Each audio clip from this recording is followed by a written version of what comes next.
Right now, an offensive on Kyiv. Experts are sounding the alarm. While negotiations continue in Istanbul, the Russians are plotting something terrible. Is the Ukrainian capital really under threat again? And what is happening on the front lines at this very moment? Let's go through everything step by step. Hello, this is Ukraine Today. I'm Renata Aslanova, and these are the latest events. Russia is amassing significant forces near the front line for a possible new attack aimed at seizing additional territory, according to one American official. The Russian command is trying to concentrate significant military resources. In his opinion, the likely offensive could be aimed at further advances in eastern Ukraine. Putin will try to seize all the territories he can, right up to the outskirts of Kyiv. The Russians will make every effort to take everything that they can. The United States notes that although Russia has an advantage in manpower in eastern Ukraine and the Kursk region, its advance is hampered by Ukrainian drones and minefields. At the same time, Ukraine is facing a shortage of personnel, while Moscow is struggling to build up the necessary forces. Despite reports of significant losses among North Korean military personnel, American assessments indicate that there are currently no signs of a substantial increase in their presence in Ukraine. It is important to emphasize that even despite Trump's calls for a ceasefire and peace negotiations, Russia's objectives regarding the occupation of Ukrainian territories have remained unchanged in recent weeks. According to Western media reports, Ukrainian forces have been observing active redeployment of Russian troops for several weeks now. Large amounts of equipment and personnel are being brought to positions dozens of kilometers from the front line. Meanwhile, Volodymyr Zelensky announced that Russia has begun and continues its offensive actions in all directions. According to the president of Ukraine, the main direction is Sumy. 67,000 Russian troops have been concentrated there. At the moment, the Russians are working on regrouping and recovering. I recently answered this question. To be honest, they have started their offensive actions. They were launched in all directions, and the main directions were precisely the Sumy direction. There were indeed 67,000 troops concentrated there, and so on. To be honest, our military formulates it exactly this way, that they are already in a state of constant offensive, and this has been going on for several months now. And recently it became known the Russian Federation is now focused on a summer offensive campaign, which could become one of the toughest of the war. However, as stated by political scientist and Ukrainian Armed Forces serviceman Kirill Sazonov, Ukraine will hold its ground. According to him, most likely there will be no ceasefire or peace negotiations this summer. The Russian dictator Putin believes that there will be a large-scale Russian offensive in the summer, as a result of which they will be able to capture something. Perhaps his goal is to fully occupy the Donetsk region. Putin is obsessed with making it into Russian history textbooks. How to collect these lands? The summer campaign will be quite difficult, possibly the hardest since the start of the full-scale invasion. We understood this back in winter. We are ready. I believe that Putin will not succeed. Of course, there will be no negotiations in the fall, maybe closer to the end of autumn, when the economic situation in Russia becomes extremely difficult. And military expert Ivan Stupak explained, Russian troops are trying to bypass Pokrovsky from the west and break through near Kostiantinivka. In these directions in the Donetsk region, the enemy is trying to cut off key routes and create an encirclement. According to him, as of today, the most difficult areas are the Kursk and Sumy regions. In Sumy region, 85 square kilometers are in the gray zone. Our military says that regular Russian troops have been there for a long time, since around the beginning of March. This is an unpleasant development. On a positive note, we managed to recapture a small area near Leipzig. This is in Kharkiv region. The expert did not comment on whether this was an offensive operation by the Ukrainian armed forces, or if Russia simply carelessly withdrew its troops and Ukrainian soldiers took over these positions. But in any case, this territory is now shown as Ukrainian. Both President Volodymyr Zelensky and Commander-in-Chief Oleksandr Syrsky have spoken about the Kremlin's aggressive plans regarding the Sumy and Kharkiv regions. Since the end of February 25th, as Russian troops advanced their offensive in the Kursk region, they managed to cross the state border and engage in fighting in villages in the Sumy region.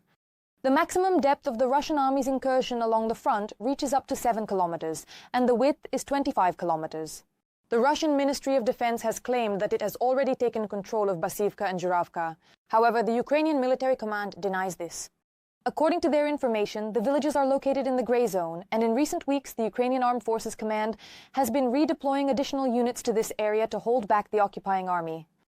In turn, a source in the General Staff reported that the Kremlin's plan is to create a buffer zone in the Sumy region and to encircle or partially encircle the city of Sumy.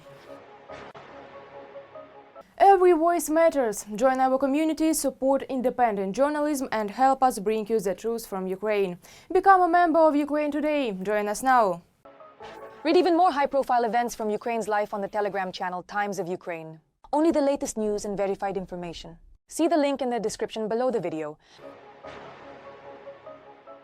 But things are not so simple for the occupiers on the front line. The armed forces of Ukraine are delivering powerful strikes on Russian positions. Meanwhile, the enemy does not stop trying to advance on various sections of the front. Which direction is currently the hottest? Where are the heaviest battles taking place? And what losses are the Russians suffering? Watch further. Donetsk region. Here the enemy onslaught is being held back by the 79th Assault Brigade. All right. Got it. The paratroopers are defending a section of the front in the Novo-Pavlivka direction. This is between Pokrovsk and Velika Novosilka. The fiercest fighting here is taking place near Andriivka, Kostiantynopil, and the settlement of Bohatyr. Our soldiers have been repelling attacks by small enemy assault groups, both yesterday and today. The occupiers are widely using FPV drones, strike drones, hunting our equipment, and even attacking civilian vehicles and volunteer cars. So there simply can't be any talk of a lull. But there are also changes. For a couple of days now, the enemy hasn't been dropping guided aerial bombs in this direction. And due to heavy losses of armored vehicles, the occupiers have switched to motorcycles. The enemy used to send entire columns of armored vehicles against our positions. That could be 10 or even 20 units at a time, but our strike drones took them out very quickly. Our pilots were able to destroy these columns in just a few hours. As a result, the enemy is now relying on motorcycles, quad bikes, and buggies. Near Kupiansk, the fighting also hasn't stopped. Both on Easter and on May 9th, despite their self-declared ceasefires, the Russians continue to launch assaults, attacking from both the ground and the air. Enemy drones continue to operate in the air. Both reconnaissance and strike drones are still active. The artillery continues to operate with high intensity. Logistics are ongoing, and the enemy is trying in various ways to reduce the gray zone. But to be honest, they definitely won't succeed in doing that. The enemy's goal in this direction is to completely seize the left bank of the Oskil River. And to do this, they need to expand their bridgehead in the area of Zarizova and Kyiv and advance towards Kupiansk and Kupiansk-Vuzlovyi. The fight of the Ukrainian army, of the Ukrainian people, the fight for life continues. Thank you to everyone who supports the defense forces. On May 9th, the Russians carried out 271 strikes on the Sumy region. This is according to the National Police. They struck a church, a school, and private homes. There are dead and wounded. In total, 33 settlements were affected. All the hotspots have remained just as intense. Fighting continues along the entire line of contact. The only thing, and this is more of an external factor, is that it wasn't loud in the air.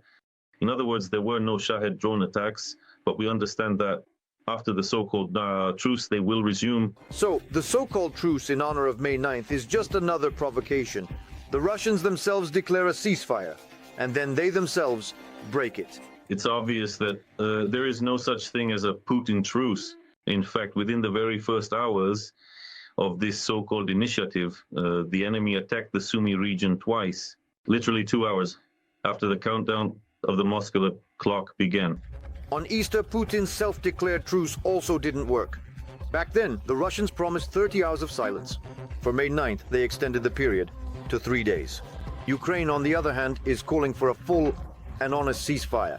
But only for real, so that there are no missile or drone strikes, so that there aren't these hundreds of assaults on the front line. Ukraine supported a 30-day truce back in March during negotiations with the United States delegation in Saudi Arabia. Such a prolonged and reliable ceasefire is necessary to implement a genuine peace process. Rostislav Sisoyev, We Are Ukraine. United News Marathon. And what do you think about the latest events on the front line? Share your thoughts in the comments, hit the like button under the video, and stay up to date with the main news. More to come.